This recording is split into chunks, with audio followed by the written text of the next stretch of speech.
Yo, what's going on, guys? This is Houston Sports Talk back in the video today, and we're going to be talking about the Cowboys and 49ers game as the Dallas Cowboys get eliminated. And we got our top four going into the championship games: 49ers, Eagles, Chiefs, Bengals.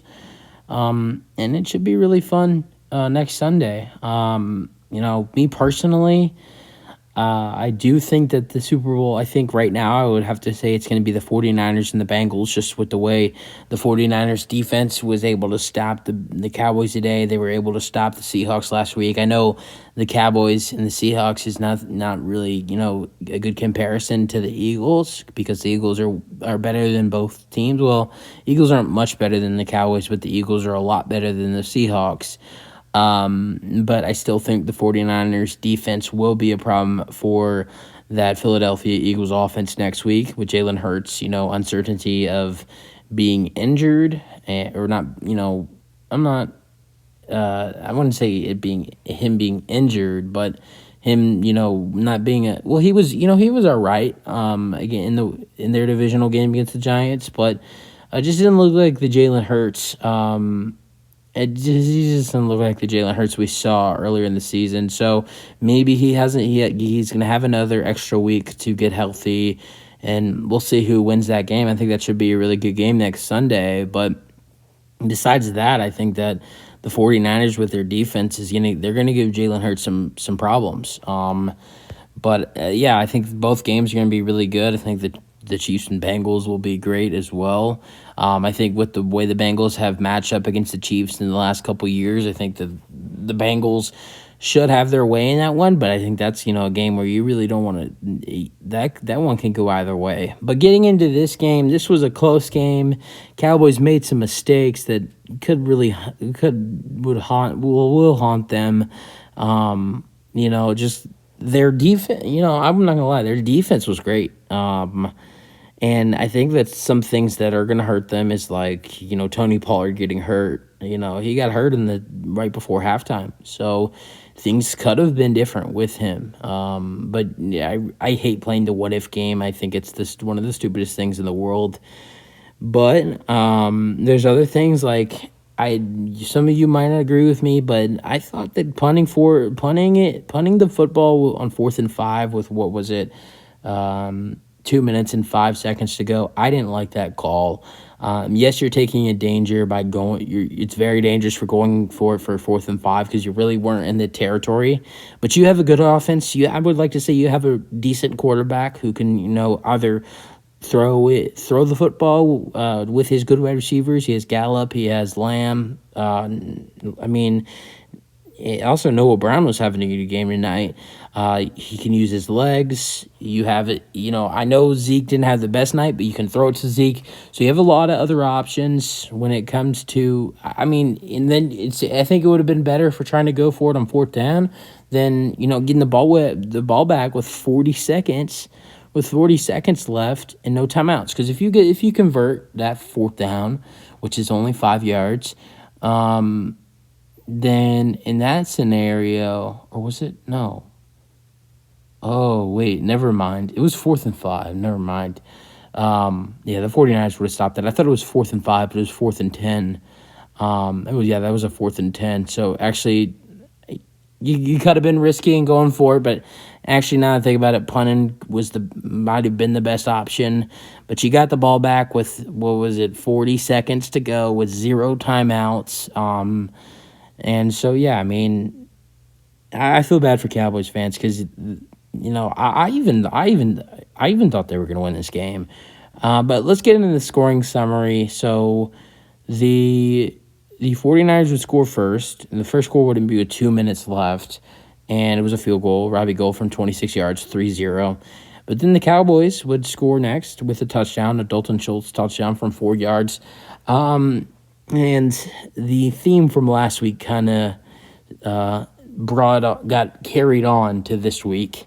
Not really a missed extra point, a blocked extra point, but if we're going to be honest here, even if it didn't get blocked, the way the ball was kicked, it was not going to go in either way. So he missed it. It was blocked, but if it wasn't blocked, that ball still would have not gone in. So 6-3. Now, the 49ers would tie it up 6-6 with a 47-yard field goal by Robbie Gould. And here's where the mistakes start to rumble for the Dallas Cowboys.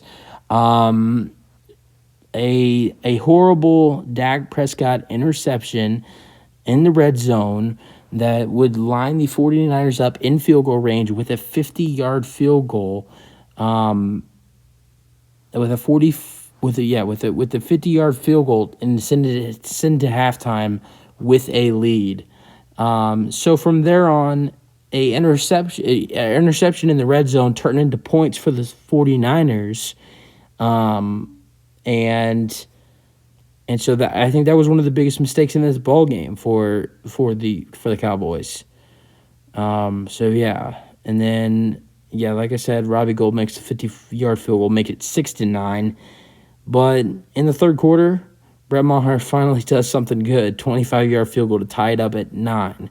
And that was the first. No, that wasn't the first. That wasn't the first drive of the half. That was the Cowboys' first drive. But wait, did they get a turnover that drive or something? Because that was the fumble. The 49ers fumbled on a punt return, and the Cowboys got the ball back and couldn't convert and try to get a touchdown. They couldn't get in the end zone, so they went for the 25-yard field goal to tie it up at 9. Now, next drive for the 49ers, they would score in 6 minutes. That was the first play of the fourth quarter. Christian McCaffrey 2-yard touchdown run to make it 16-9. And then Brett Maher would make another field goal, this time for 43, so he's starting to get his rhythm back in. And he's going to have another, 7-8 months to get his rhythm in, because he's going to have some time off. But he would make the 43-yard field goal, make it 12-16, and this is where things start to get complicated.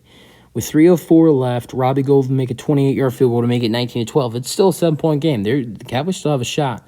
But like I said, you get the ball back, you're not able to convert at all. Go all the way down to 4th and 10.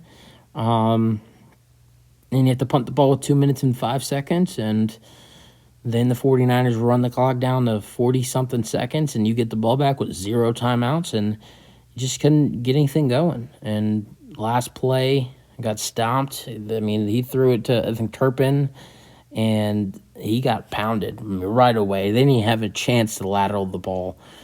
But yeah, let's get into the game leaders. Dak Prescott, 23 for 37, 206 passing yards, 1 touchdown, and 2 interceptions. Interceptions hurt Dak Prescott today.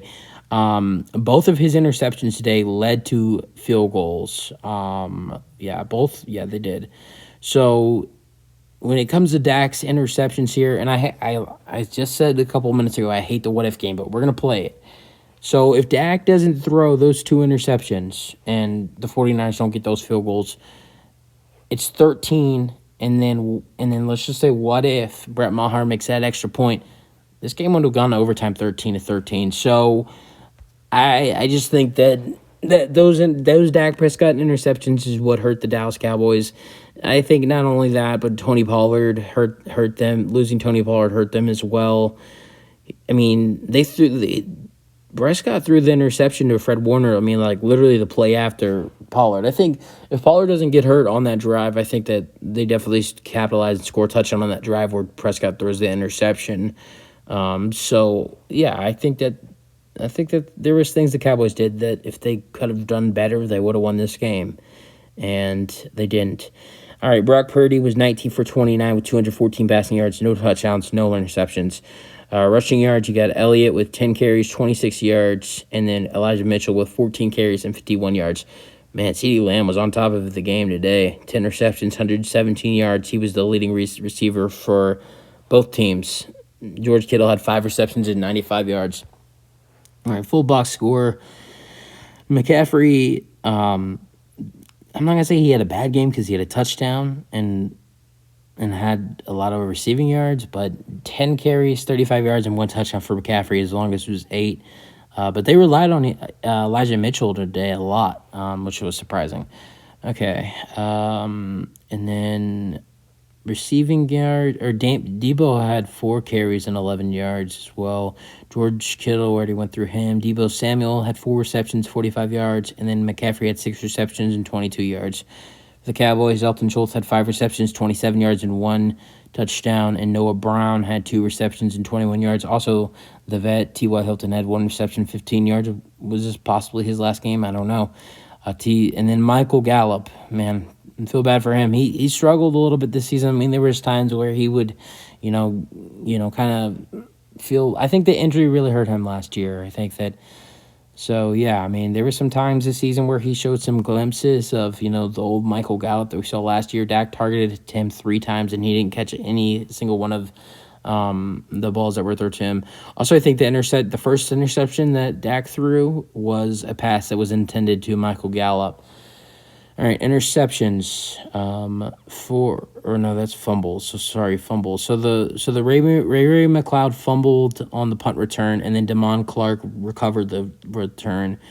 Had 2 sacks in this ball game. DeMarcus Lawrence, he was doing really good in this game. He had 2 tackles for loss. And the other sack was, I'm not going to try to say his name. That's a hard name to pronounce. What about Micah Parsons? How did he do? Did Micah struggle? I can't find Micah. Micah Parsons. Oh, he had 4 tackles and only 1 solo tackle. And then Trevon Diggs had 4 tackles. For the 49ers, they had 1 sack. That was Samson Abukum. And then their leader in tackles was Fred Warner. Interceptions, 2 interceptions for the 49ers. Fred Warner with a interception and a 16-yard return. And then DeMondre Lenore with 1 interception and a 6-yard return. And then kick returns, Turpin with a 4 kick returns with 120 yards and a very nice 44-yard kick return. That's really it for the whole stats and stuff. I think that tough loss for the Cowboys, but mistakes like 2 interceptions and losing Tony Pollard, which is not really a mistake, that's not their fault, is what hurt them from losing this game. But yeah, I think that the Cowboys got to do some work next season, and they should be back. I think they'll be back. I don't know if they'll be Super Bowl contenders, but they should be in contention to win the division. The Eagles might get better because the Eagles have a top 10 pick this year, and they're going to the NFC Championship. They have 2 first-round picks, and so the Eagles are getting better. So the Cowboys might have to make some moves to get their roster a little better. The Giants are going to be back next year. Daniel Jones and Saquon are going to probably re-sign. Brian Daboll's a great head coach. I know Washington isn't great right now, but the Sam Howell kid's pretty good. So their division is slowly getting harder by the season. And the Cowboys have some decisions this year. I don't think Mike McCarthy will be fired because Jerry Jones has said that he's not going to be fired, and not only that, but they made it to the divisional round, and they fought against a really talented 49ers team. So, yeah, but the Cowboys still have some decisions to make this offseason, and it'll be interesting to see what they do. That's it for the video. Hope you guys enjoyed. Let me know your thoughts, and peace out.